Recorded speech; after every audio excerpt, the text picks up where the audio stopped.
This is really something. This money laundering basically through an Estonian operation that they had of Russian money, like $9 billion.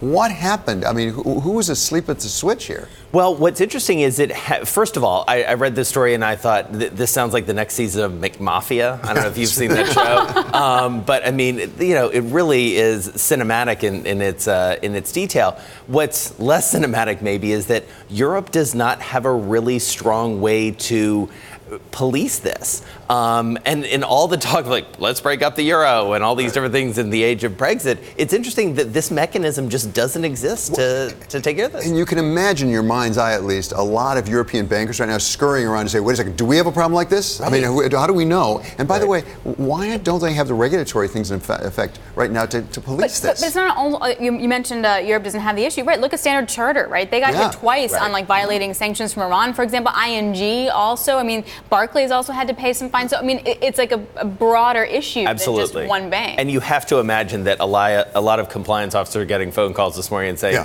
get me a brief on Estonia, which is not probably what you would expect on a Monday.